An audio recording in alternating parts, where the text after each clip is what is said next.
Hello and welcome to the Kilowatt Half Hour, your weekly pull of the electric car cracker from the gang at electrifying.com.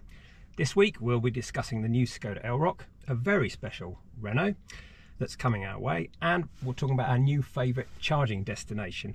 We'll also be answering all your electric car questions and dipping into the postbag to discover your reactions from last week's episode. I'm Mike. I'm Vicky. And I'm Tom. Now, you'll notice that we're in another guest studio this week. I'm not going to give it away yet, but if you can guess what it is, put it in the comments. There's no cheating going to the end. At the end we'll reveal what we're in. I think it's pretty obvious, but anyway, let's see. So anyway, how's your week? Been good, yeah, busy. Yeah, lots of very exciting things. So I went to see, as you mentioned, a very, very special Renault. Yeah. So yeah, really, it's yes.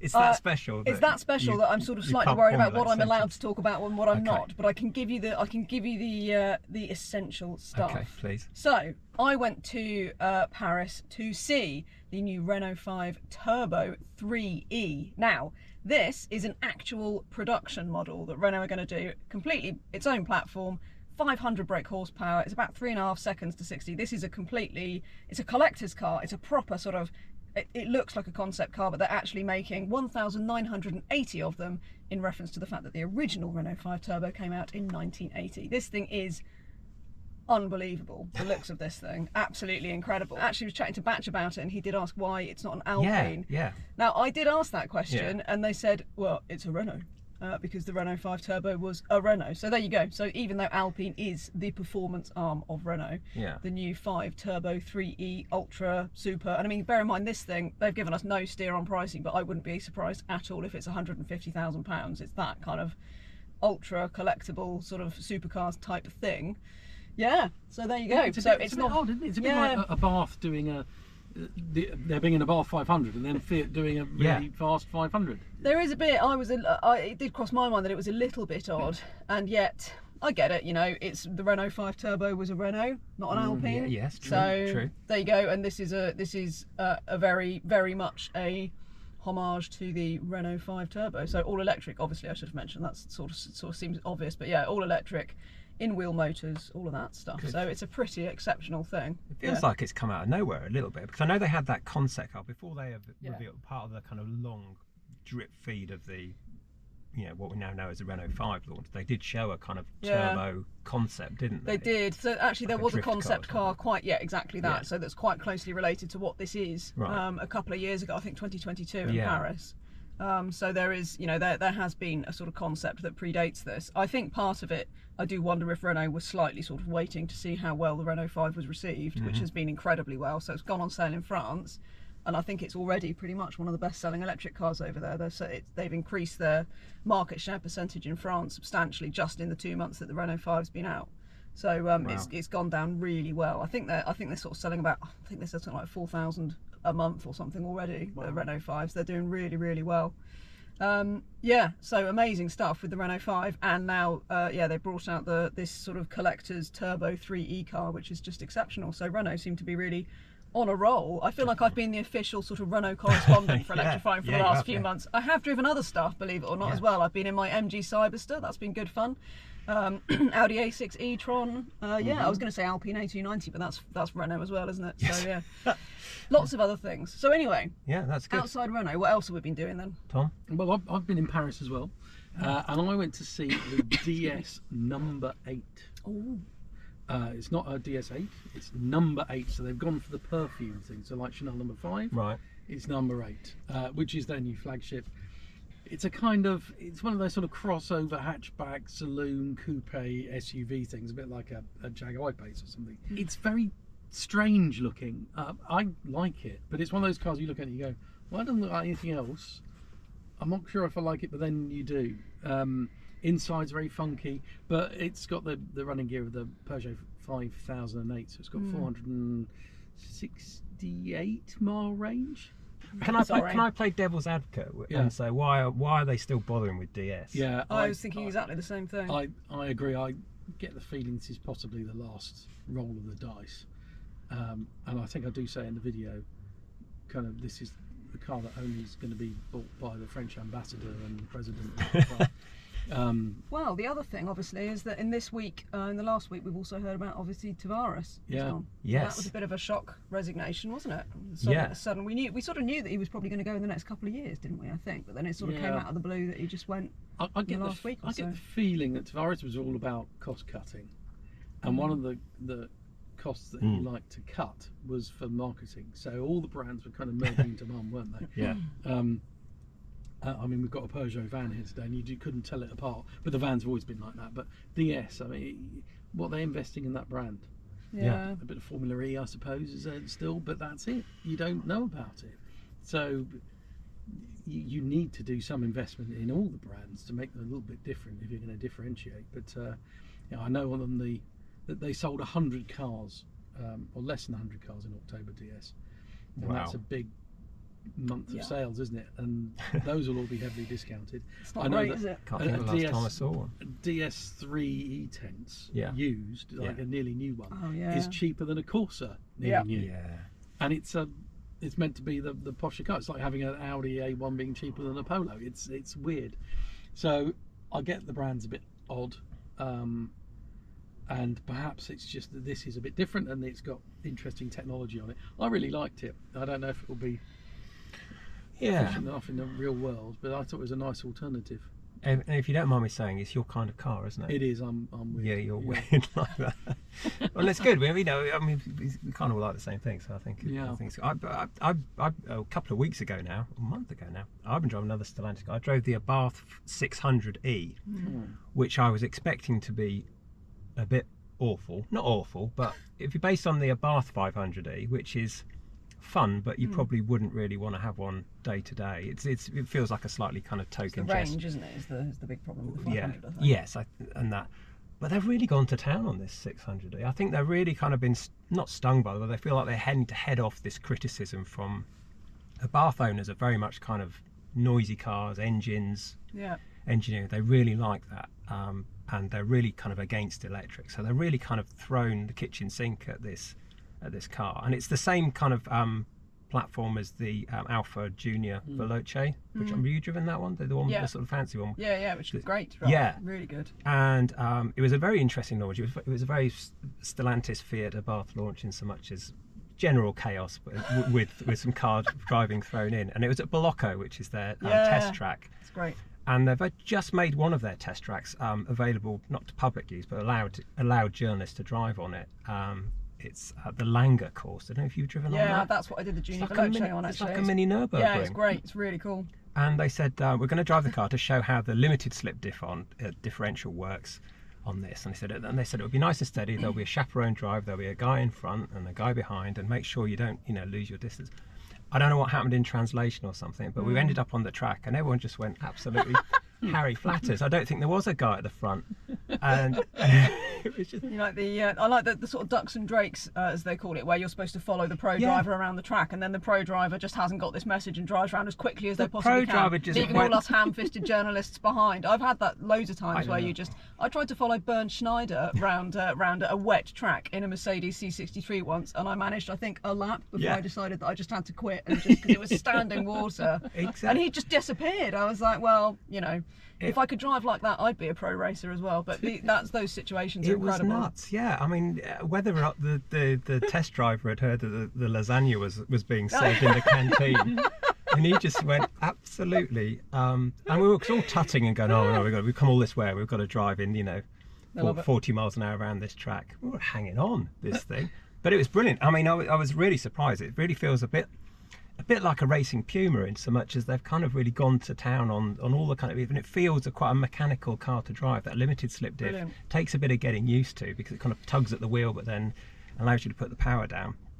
It's really clever, and they've worked with Alcon for the brakes and JTEC for that diff and everything, so it really feels like they've kind of gone to a lot of effort to try and win over non-electric people. So I think this is good. It's one of the good things about this year, though, isn't it? Is that we're finally seeing some electric cars that are really prioritising being fun, and actually kind of that whole sort of like there's electric cars out there now for people who really love to drive, who want to prioritise that kind of, with the 600e, the Alpine A290 is great. You know, you're really getting some good electric cars out there. Even, you know, obviously the Taycan has always been the sort of poster child for that. But Ioniq 5N, obviously that's the other one, isn't it? So, it's been a good year for that, hasn't it? So there's some fun stuff coming out, which I think is just brilliant. And I alluded to it at the start of the show, but I just wanted to say that I found the perfect charging place, public charging place. I went down to Cornwall for the weekend, and it's perfect. It's absolutely right. Get this. It's on the A38, Buckfastleigh. It's an Osprey site. It's got 16 chargers. They're 300 kilowatts. There's a farm shop and a cafe. I mean, what more could you want? Yeah. It's absolutely perfect. And those Osprey chargers, they're the really easy ones to use. You know, they're kind of little sort of posts and everything.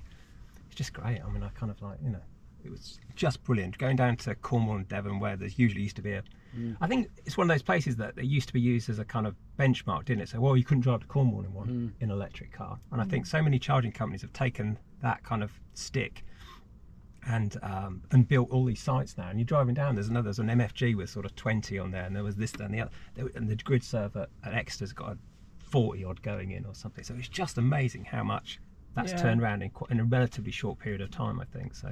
Agreed. I don't know about you, Tom. I think the rapid charging infrastructure's improved massively in the last 12 months. And a lot of these ones, so there's another one I went to, showing off my terrible geography right now, but it's sort of, it's keep going up the A34, and it's sort of north of the M4 and up towards the Cotswolds. Yeah. And there's one there, and it's, similar to you. So farm shop, amazing bakery. I think it was Ospreys as well. So I think you had sort of 6 rapid, but it was literally a couple of minutes off the main motorway.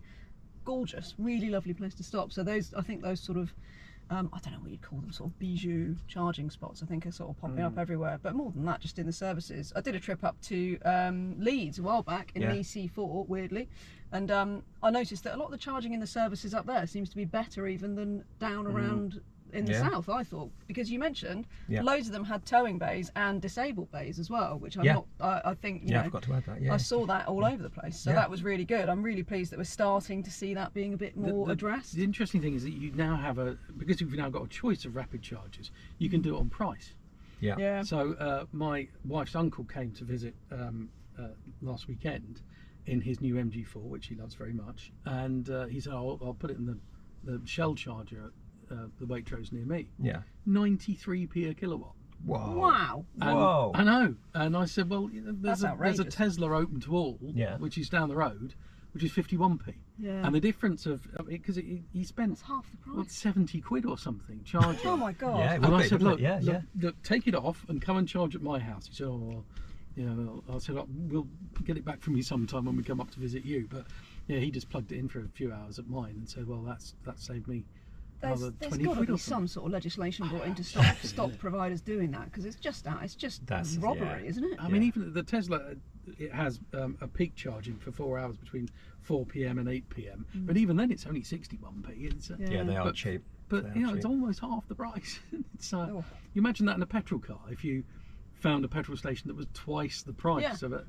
But even on the services, you expect it to be more expensive, but only by 10 or 15%, not double the price of what you'd pay elsewhere. I do think there needs to be some sort of legislation or something brought in to stop that from happening. There needs to be a sort of governing aspect of that. I know what you mean. I mean, the charge point operators always point to the fact that, you know, they've not made a dime yet, and they're investing in the future and blah blah. It's going to be very expensive for early adopters to kind of bankroll the rollout. But they've been doing that for more than 10 years already now. It's a bit kind of... it's going to reach a point now where they're sort of, you know, they're going to have to sort of address that, and it will become, I guess, the more people on it, more people are driving electric, it will become more of a price-sensitive market. But if it's 93p a kilowatt, then that's they're not nuts. going to encourage people, and they'll say, it's not being used. Of course, it's not being used. Yeah. The Tesla ones are always busy for that reason. For that the same reason. It does. Yeah, it's price-driven, isn't it? Yeah. Can I talk about, since you're talking about all your sporty cars, the antidote to sporty cars? Yes. The Skoda Elroq. Yes. Oh gosh, I was going to ask you about that. Yeah. Gate crash that. It's been designed for comfort rather than an extra second round the Nürburgring. Hurrah! Excellent. Yeah, I approve that. I thoroughly approve of that. It's really nice. So, it's perfectly nice to drive, but it's clearly not going to encourage you to go quickly. So it's got a little bit of body roll, it's got a little bit of give in the wheels and tyres, and I loved it. I thought it was a great thing. The only proviso I had is that it looks really cheap because it's 13.5 grand. No, sorry, 31.5 grand at starting price. But to get any of the nice stuff, you see all these nice things like it's got a little net under the parcel shelf, so you can put your cable in there, so you don't have to take all your luggage out. Great idea. Lots of those sorts of lovely ideas, but everything's on the options list. Yeah. So all the stuff that you'd want, there's like a 4.5 grand option pack, and you think, oh, that one, Yeah, they're big on their packs, aren't they? Yeah. I think the Max pack or something, isn't it, or the Advanced pack? Yeah. So yeah, and the one I drove mostly was the 285 horsepower rear-wheel drive version, which has the same sort of motor as the Cupra Born VZ, isn't it? And it's that's plenty of performance, but it's not meant to be a performance car, so it's a bit too much. It had kind of old school traction control. When you put your foot down, and when you first had cars with traction control, you used to go, and you could feel it doing that. It did that. It was a bit strange. So a 60 version of those, the 50 is perfectly adequate. The 60 version of that would be a really sweet car. I really liked it. Yeah, I think it looks really good actually, the Elroq. I think that's going to do really well if we can get the monthlies right. I haven't looked at what the sort of deals on that are yet, but certainly, as you say, get a decent monthly deal on one with all the options. That sounds pretty good. And your video on the A6 might be worth mentioning that too, because that's another sort of indeed. Because actually both of us have driven that, and you both loved this, didn't you? Yeah, I thought it was very comfy, but unfortunately the cars out on the launch all had air suspension, which we're not getting in the UK. So that is a bit of a problem. No. We're not getting it at all. No, apparently nobody bought it. It's your fault for not buying A6 with air suspension, so we won't get the. My fault? No, I was pointing. Okay. The public. It's a relief. It's your fault. It's all your fault, Mike. I don't get blamed for a lot, but that's...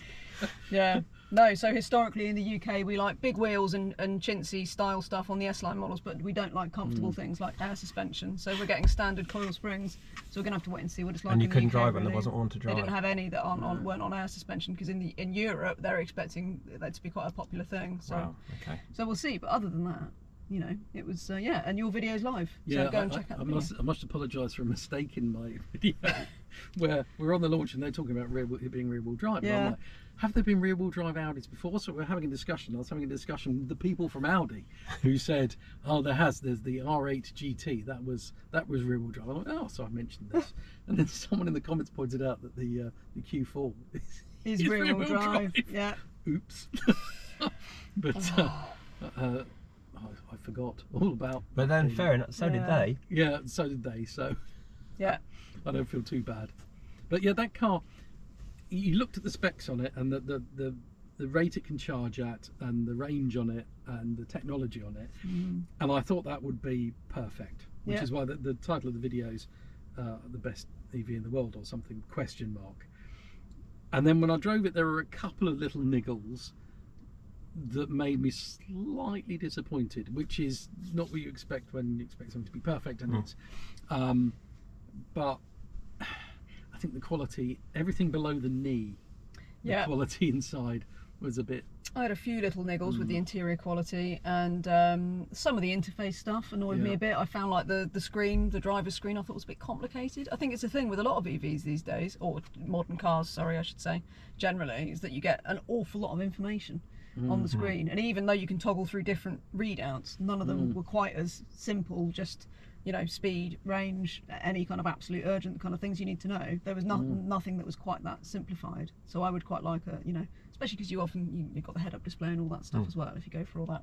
But I mean, it's a lovely car, and also the range for the money, even up against the i5 and that kind of thing. I think the A6 stacks up really well, I think. Yeah. So yeah. Interior space in the back wasn't great, was it? And the boot's small, even the. Yeah, not as big as you might hope. Hang on, this started off as the best car. I know, and then suddenly it's not big enough and it's not good enough quality. It's terrible. I think it's one of those cars that actually overall I think it's really, really good. But caveat, see what it rides like in the UK, and go from there. I think, but specifically for the tech and for the range at the money, I think it's still pretty good. So yeah, there's another video for you to check out. Excellent. Good stuff. However, quite a bit of news in the last couple of weeks, which is good. Lots of happening in the world of electric. We've had car sales for November. All the manufacturers are frantically chasing the ZEV mandate figures, which means they've got 22% of the vehicles they sell electric, so we're seeing a lot of promotion for electric cars, lots of discounts, lots of demonstrators, that kind of thing. So the figures from the SMMT are the BEV sales are up 58%, 58.4%. 1 in 4 cars battery electric. Private sales down again, petrol, diesel and FEV all down. Yep. Do we think that's an artificial figure that's just being... Yeah. I sat down with a guy from MG, the big boss man from MG, who's one of the nicest men in the industry, called Guy Puganiakis, who is very frank about getting out his spreadsheets and showing you about the sales and things. And it was fascinating because dealer demonstrators, captive fleets from the manufacturer themselves, Motability, all those sorts of things, the sales are up massively, which is just a sign of we can't sell these cars, but what we're going to do with them because we need to get to our bed. So that's obviously bad news.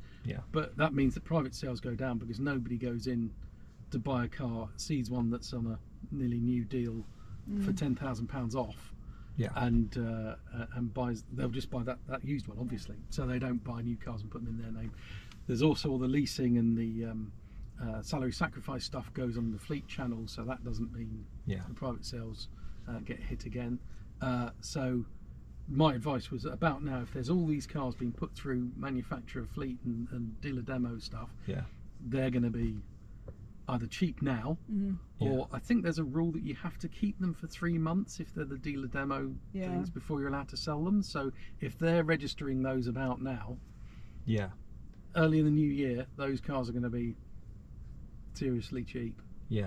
And I think there's probably a lot of persuasion on for big fleet customers saying, look, instead of renewing your fleet next January, February, why don't you do it in December? We can do an amazing deal for you, because they need to get, they can address next year's ZEV mandate, kick it slightly into the long grass really. But I suspect there's that, and as you say, the dealer demonstrators, because if you're private, if you're running a small company, you can basically put a car on your books, you can get 100% of the value of that car if it's electric, if it's a demonstrator, not if it's used, but if it's a demonstrator. Oh, really? So that's why I think there's a lot of cars being, almost a fleet of them being registered as demonstrators. I've seen a lot of people selling the same car, an ID3 or something, or a Golf, a Born, saying that we've got 10 of these, but they're all kind of 100 miles, which is always seems very odd. But they're all classed as demonstrators, which the HMRC so classifies as a new car. So you can still put through the books. But if you were going to go and buy a car that's an ex-demo car, you can't put it through your business if it's an ex-demo car, because it's then counted as used. No, it's because it's a demonstrator. If you can prove that the first owner was the brand, it's classed as a new car. You still pay the company car tax on its new value. But you're actually shelling out less. Ah, right. I only know because I saw my accountant last week and he told me this. I asked him a question about that. So. Oh, well, there you go. So there you go. So there you go. A bit of free tax advice as well. That's useful, isn't it? Another thing that caught my eye, probably didn't catch your eye, it might catch your eye because you're both geeky people as well. There's a trial scheme for flywheel storage for electric car charging, which might sound like the driest subject in the world, but I don't think it is, because a lot of motorway services are grid limited and have crazy peaks. If there's a bank holiday weekend, they might see 300 or 400% more traffic than they would do normally. So all these charging companies and national highways are all looking at ways of being able to insulate themselves from that by having power on demand when they can. And one of them is a really old-fashioned system, is flywheel storage, which I know they use in the computer industry to keep servers going, don't they, if there's a power cut. In deserts and things. It's basically like it sounds, it's a massive wheel that sort of runs in a vacuum, and it needs very little power just to keep it spinning at a certain speed. And then if the battery power is cut, if the power is cut, or you need a boost of power, you can use this generative force as a dynamo to then create power. So there's one going on in Gloucester. I couldn't get a definite answer whether it's going to be used at like Gloucester services or anything like that, but I think it's just a trial thing, and they're running it alongside battery storage as well to see how effective it is, because if you're doing it in isolation, you don't really get a balance of it. And it can, the flywheel thing can last 20-30 years, whereas battery storage, you're probably going to be looking at replacing that after sort of 4, 5, 6 years, because the cells will be depleted. But it's an interesting thing, and I think there's going to be a bigger push to get all this kind of storage, isn't there? Because you can have these peaks, like the toilet system. You build up all the sort of water in it, and then when you need it, you need it. It seems like a bit of a no-brainer as a backup sort of solution, doesn't it? If it can be brought to the market for a sort of, cost-effective price that's comparable or cheaper than batteries. Talking of which, we had at home 2 power cuts last weekend, Saturday and Sunday. So one was about 2 hours long, and there were all these people who were saying in the village, going like, "Oh, but you gutted an electric car, you wouldn't be able to." I'm like, no, actually, electric cars are going to be the answer to power cuts, because if I've got vehicle I can power my house on it. And they're like, "Oh." Why do people say that? It's like when they said there's when there's a power cut, how are you going to fill up with fuel? Well, petrol pumps work on electric, so exactly. When was the last time in a power cut you saw a petrol station open? It's a pointless argument. And you can't pay for anything either, so it's a really pointless argument. So. I do think the sooner we can get that sort of vehicle to home, but that, as a kind of default, I think. Give it 10 years and everything will have that. And so where's the hold up in that? Because the cars are ready for it. I can't tell you what we're in, but anyway, it does have a kind of it does have one of the menus I stumbled across the other day was about setting up your vehicle to house and vehicle to grid. The cars are ready. Some of them are. Chargers. Some of them are. Yeah, I think the problem is that you need a home charger that can cope with it as well, and most of the home chargers can't, can they? No, I'm just playing devil's advocate. Do you think it's that the electricity companies are dragging their feet because potentially this is a loss of income? Maybe. No, I think it must be just a technology. A standards thing. Yeah, just agreeing on a certain standard for plugs and sockets and charging systems. Because it's quite a complicated thing having it flowing both ways, isn't it? But it can't be any more difficult than a Tesla. Yeah, if you've got a Tesla Powerwall, it's the same. Yeah. Same gig, Tesla Powerwalls, if you have a power cut, do they allow you to run the house off that? Yeah. The battery's standalone energy, isn't it? So it's not, so that's because it has to. It's quite common because it has to switch off to the grid, doesn't it? Because if someone's then working on the line to try and fix it, and you're exporting. It's like solar panels have to have a fallback so they don't export to the grid when there's a power cut. Otherwise, otherwise the system's live from the other way. Because I was actually pricing up I'd quite like to get a solar on my house, and I've been looking at it for a couple of years now. But one of the things I kind of keep thinking about is whether I want to pay for a static battery. Which I do. Ultimately, I do want battery storage, but then I keep thinking if I just wait another year or two, I can save myself thousands and thousands. 70 kilowatt hours of battery storage sitting on your driveway. To the point where I'm even like, well, it would make perhaps more sense to just buy a car to use it as storage, and then I have exactly that, and then have a car rather than and then you've got a car when you need it, and all that kind of thing. So that's kind of playing in the back of my mind. Buy a leaf. Anyway, buy a leaf. Yeah, do you want to buy a leaf? I'm all right just this second, but yeah.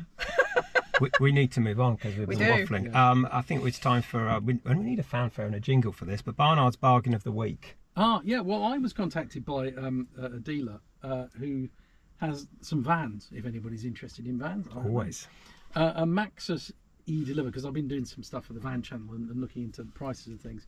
So the Maxus range, which seems to be everywhere at the moment. Yes, I've seen quite a few around. Yeah. And they're not quite half price, but they're not far off. So an e-deliver 3, which is a small one with metallic paint, the cost is meant to be 34,857, and if you include the grant, it's 20,990. And then they've got all of them. But if you go to the ED9, which is the big one, 64,355 list price, 38,990.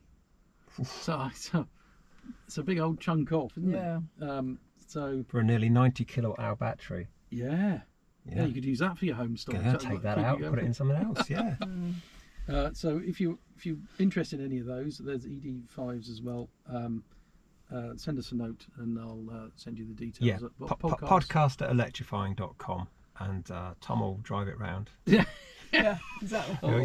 He's always got a deal on sign writing at the moment, so he'll put your name on the side of it. You could do that, couldn't you? I could do that, yeah. If this gig doesn't work out. You do the driveway as well while you're there, sort of thing. Is there a kind of... Shall we do some reader questions? Oh, yeah. Are you feeling? Yeah, go on then. Hazel Hidson via podcast@electrifying.com says, hi everyone, I just wondered what you thought of the Puma, especially the range they claim, as it does not seem to add up. P.S. Love the podcast, thank you. So for reference, 233 mile WLTP figure that Ford are claiming for that, and it's got a 43 kilowatt hour battery, which my schoolboy maths makes it 5.4 miles per kilowatt hour. That seems... That is high. That's very efficient. That's... Well, that figure's high, yeah. Do you think it'll get anywhere near that? I mean, they haven't really got particularly, great track record. I suppose they've only built stuff. I don't know. Nobody's driven it yet, but if Ford can pull something off like that, it will do them a lot of good. But I have to say, I did actually look at those figures. I've not seen the Puma, and I've certainly not driven it. I don't think anybody has just yet. And I did have the same thought actually as Hazel, that seemed like extremely efficient even by WLTP standards, because if you think about it, that's virtually the same range. It's only 10-20 miles off what all the sort of 51 kilowatt hour Stellantis stuff is getting, right? But maybe Ford knows something that we don't. Maybe they've managed to make it really light and really efficient, and that would be great, sort of Gen 1 Kia e-Niro style. I don't know. I live in hope, but I'm sort of with you, Hazel, that I'm slightly cynical. Until I've driven it, I'm slightly worried that WLTP figure is going to be quite optimistic, but we'll have to find out. It's strange though, isn't it? Because some of those cars that are based on, internal combustion engine and battery have proved to be incredibly efficient. And remember the original Ioniq, before they started putting numbers after it, the wind knife they called it, didn't they? Yeah. People were getting like 6 miles per kilowatt hour out of those things. You'd get routinely 5 miles per kilowatt hour and over just all year round. And I think I bought my Ioniq 5 based on that logic, thinking, really? wait until this car's going to be bespoke, so you think that's good. Wait till this, and of course, I struggle to get 3.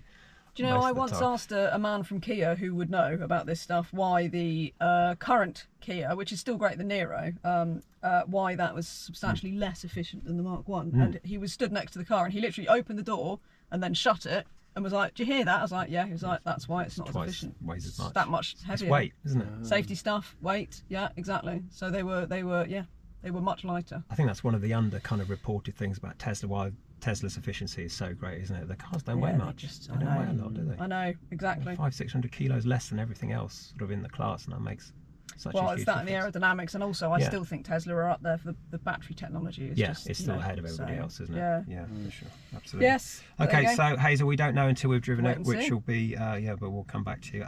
Simeon Cornish says, I went to see the Dacia Spring last week, and although the dealer didn't impress me, we've heard that before, haven't we? Not with Dacia dealers, I must say, but in dealers in general. A deal of £137 a month with 0% finance certainly did. I'm slightly minded of the saying that if something looks too good to be true, it usually is. My question to you is, what am I missing? Is there a catch? Are Dacia getting desperate to sell the Spring because it's rubbish, or just the end of the year push? Advice, please. So was that 0%? Yeah, I checked. So I thought it wouldn't have been a sort of a strange kind of deal on a demonstrator. No, it's on the dacia.co.uk website. Yeah, an entry level 45 is even less, £128 a month. God. That's 48 month. That's a 48-month deal with a £2,300 deposit, which again isn't a lot, is it? But I think the extra £9 a month for the 65 is probably worth You'd it. have to be really tight. You'd have to be really tight to say no. Wow. Domino's Pizza or somebody might. Yeah, and the extreme with all as many as all the buttons as Dacia gives you is 144. So that's still, that's 0% finance. So there's no point paying for it up front, because you might as well just. I think for that sort of money, I think it's worth it. I don't think the Spring is. I've only driven one very, very briefly a while ago, so I think Tom, you've spent more time in it than I have. But I think it's the tyres, isn't it? Make sure you factor in new tyres, because as I understand it, so the Spring comes on Linglongs as standard, and I think given that you can get a decent set of whatever Hankooks or Michelin, or just a decent set of tyres for not much money for the size of wheel that a Spring's going to be on, do that straight away. Other than that, I would just go with it. I think that seems all right, doesn't it? Yeah, unless you need to have it for tax reasons, I think I'd still have something pre-registered that'd probably be the same money. Yeah. So what could you have for that? Can you get a pre-reg anything else for that kind of money? I don't think you'd be far off on some of the things, would you? What, in terms of the overall list price? So sort of 16 grand. Yeah, I think 16 grand. What do you get? 16 grand. It wasn't. I've not seen any monthlies like that though for that sort of money. Not like usefully sub £200.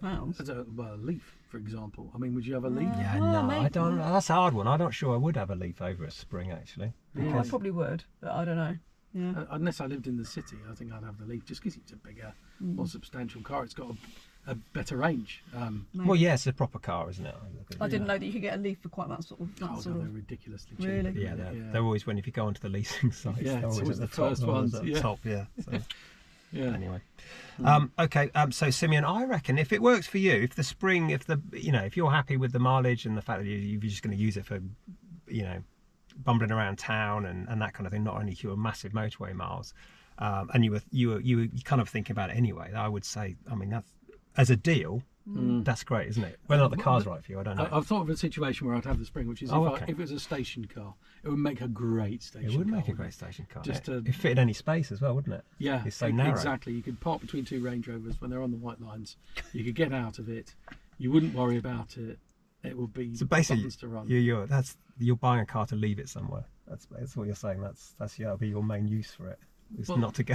Well, yeah, doesn't really sell it, does it? Little story. There's a station near me, Harpenden Station, which is Harpenden is quite posh, a place in Hertfordshire, and there is a club which I've tried to find so I could do a feature about them, but they're quite secret, of very rich city types. Yeah. Who have beautiful cars. They've got Range Rovers, they've got Ferraris and things, and they got bored of them being constantly vandalised and broken into and stolen from the station car park. So they now have a club to see who can run the cheapest car for the course of the year as their station car.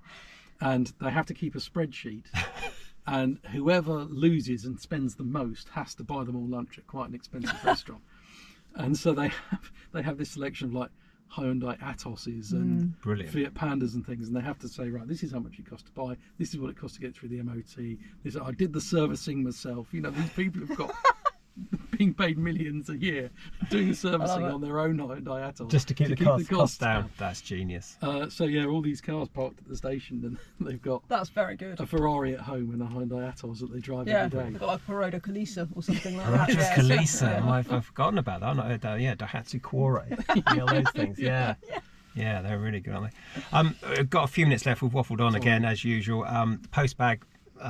Fantastic. If you're wondering what we're talking about, postbag, it's the comment section at the bottom of this podcast when you see it on YouTube. So if you listen to this on Spotify or Apple Podcasts or whatever and you wonder what we're talking about, do go on to electrifying.com YouTube channel, and the podcasts are on there, and just leave us a comment in that, and we pick out the best and read them. So I'm going to go through a few from that we had last week. Actually, do you want to start on the first ones about the Formula E? Certainly can do, yes. So what have we got? We have got Stephen Wensley 9328.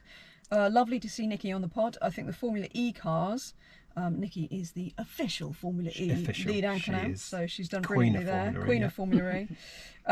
I think the Formula E cars should include the immersive sounds, BMW's Hans Zimmer, etc. Perhaps there should be a composer's title on the line, along with the Drivers and Teams Championship. Yeah, that'd be quite good. I think I know what you mean. I think there's got to be. Yeah, because that BYD, the sort of creepy ice cream van sort of sound, that'd be quite good, wouldn't it? Yeah, or the Fiat 500 where it plays a sort of operatic the Godfather kind sort of thing. Yeah. That might tempt a few more manufacturers into doing it. Yeah. Maybe they should just have sort of the national anthem for the sort of the relevant guy. Yeah, exactly. Okay, well, that might get a few more viewers. Definitely, yeah. Exactly. Right, so who else have we got? At Carl in San Diego. Hey Nikki, an F1 podcast I used to listen to had a tech segment where a team would explain anything about the car they felt comfortable discussing in a short segment. It was a fun way to expand everyone's knowledge about things like diffusers, fuel cells, and all the stuff hardcore racers understand but the public rarely does. It was short and sweet, but made you come away feeling like you learned something. It would be great to have one for Formula E. Well, there you go. Yeah, we can she's not with us right now. She's much too busy and glamorous for that. But what part of the world she's in now. Exactly. I mean, we'll send her the message. Yeah, it's probably still out in Brazil. We'll send her the message. And not a bad shout that either, I don't think. Excellent. I think you discussed efficiency must have been discussed quite a bit last week because there's a lot of comments about it, which is it's always a lot of comments. As soon as we mention one thing about efficiency, everybody likes to chip in, which is brilliant. Roger Finch 7651 says, I had a Volkswagen e-Golf, again a car we're talking about, cars that were converted from petrol, for 4.5 years, and I averaged 4.4 miles per kilowatt hour. This goes back to what we were saying just now. Small battery, so nice, efficient, and all trips were 30 to 50 miles per hour for the most point. I'm now in a Tesla Model Y, and after 2,800 miles, I've averaged 4.2 miles per kilowatt. I mean, that's incredible for such a big car, isn't it? I wouldn't touch any EV with bad efficiency now. I've never trusted the manufacturer range figures and always use good reviewers like you, bless you, for real world figures. Keep up the great work. Mind you, Yes. We get different efficiency figures on cars that we drive, don't we? Oh. One member of the team is particularly lead-footed, I believe. Yes. And I can get in a car that they have been in and reset the thing and improve it by 1 mile per kilowatt hour Wow. at least. Yeah. I think we're all talking about the same person, I aren't think we? we are. Yeah. Well, yeah, I mean, that's the thing, isn't it? It does, I think with electric cars particularly, it's that much more emphasised, isn't it? That it does come down a lot to how you're driving and this kind of thing. I was thinking the other day that it'd be quite interesting to do a comparison between if we could get identical models that one had a heat pump and one didn't. So if you got the new EV3, one with, one without, that kind of thing, or something, anything like that, and do a comparison. That would be really useful. useful. See what the difference is in cold weather, because I do wonder about that, because I've had manufacturers give me different statistics for how much of a difference it makes. Ford doesn't think it makes a huge amount of difference, others think it does, etc., etc. So there's a lot of conflicting advice out there. Obviously it will also come down to how you drive, but I do wonder whether there isn't. Let us know in the comments if you would like to see some kind of video or some kind of or a written test or something like that, because they're a lot of money to specify as an option. Because my Ioniq 5 came with the heat pump, and I'd hate to see what it's like without, because it doesn't seem to take the edge off that kind of that sudden drop when the temperatures get cold, when you lose 40 miles of range all of a sudden overnight. Exactly. It hasn't taken the edge off that at all, to the point where I wonder if he's even working. But if we can get but if we can get sort of Ginny's favourite, an Enyaq with or without heat pump, or an so something along those lines. Back to back, same journey, same time, same everything, and then we can make a decision. Because if it's if you're gaining half a mile per kilometre, there's no point spending 1,200 quid on it, because that gains you next to nothing for 6 months of the year. So something to think about. Very interesting to do. Briefly, I know we're over. I just want to talk about Alpine, because you mentioned the Alpine. Yes. Urban Strenchen says, another great podcast, Electrifying team. Really can't wait to see the production Alpine A110 EV. Yes. Any new updates on when the Porsche 718 Cayman EV coming? When are you test driving the Dodge Charger Daytona EV? Don't hold your breath on that one, I wouldn't say. So. So Porsche 718, the last I heard, I think it's next year, isn't it? We're supposed to see it. So I haven't heard anything different, but I don't know anything else about that. I haven't heard anything new. There have been some rumours flying around about Porsche adding, sort of doing petrol versions of the new 718, but I don't know if there's any truth in it. That's the thing. There was quite a high. I won't give them the option of publicity, but there was quite a high-profile podcast last week that went out to say that Porsche actually went even further than that. It said that they were going to put engines in Taycans and that they'd canned completely the platform for the electric. No, when I spoke to the head of PR at Porsche, and he said, no, I don't know what they're on, but he said that absolutely is still the plan.